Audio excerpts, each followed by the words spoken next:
उल्टा किसी और को पकड़ लिया पुलिस ने, मेलविन फॉस्टर को, उसके पीछे लगी रही। एनीवे, बचपन से उनको वो फैंटेसी, वो ऑब्सेशन धीरे धीरे करके बढ़ता रहा। फिर उनका मारूंगा किसी को, वो एनिमल पे ट्राई होता है पहले। वो एनिमल पे मारने के बाद फिर ग्रेजुएशन होती है कि मैं किसी ह्यूमन पे ट्राई करता हूँ। फिर ह्यूमन पे जब आपने ट्राई कर लिया और ह्यूमन को सक्सेसफुली मार दिया, तो अब आपको अपना मेथड इम्प्रूव करना है कि आप गेम को अप करो। और जैसे जैसे आप करोगे उसके बाद ये इसमें फेजेस आते हैं। तो एक पीरियड ऑफ डिप्रेशन आता है इसमें, नॉट क्लिनिकल। मारने के बाद अब आप बिल्कुल गिव अप करना चाहते हो, लेकिन फिर कुछ टाइम के बाद आपको हाई चाहिए, तो फिर आप हंट करोगे कि मुझे फिर एक ढूंढना है अपना सब्जेक्ट, और फिर उसको मारने के बाद फिर आप उस साइकिल से गुजरोगे और फिर एक डिप्रेशन आएगा। तो ऐसे करते करते वो मल्टीपल विक्टिम्स को ढूंढते हैं। इसमें चाहे डेनिस रेडर हो, उसको कहते थे BTK, बाइंड टॉर्चर किल। पहले बाइंड करेगा, फिर टॉर्चर करेगा, फिर किल करेगा।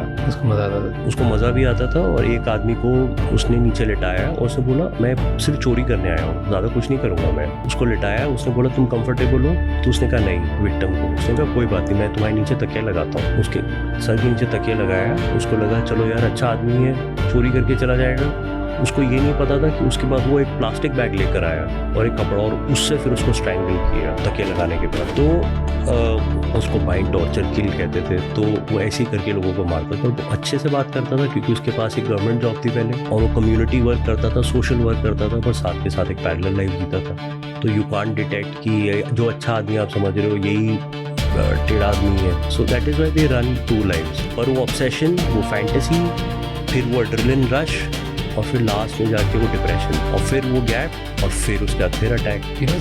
दीज गेम्स, जो गेम्स में मज़ा आता है खेलने में कि उतरो, मारो लोगों को, किल करो, all of these are very enjoyable process, right? Do you think इन सब का इम्पैक्ट पड़ता है?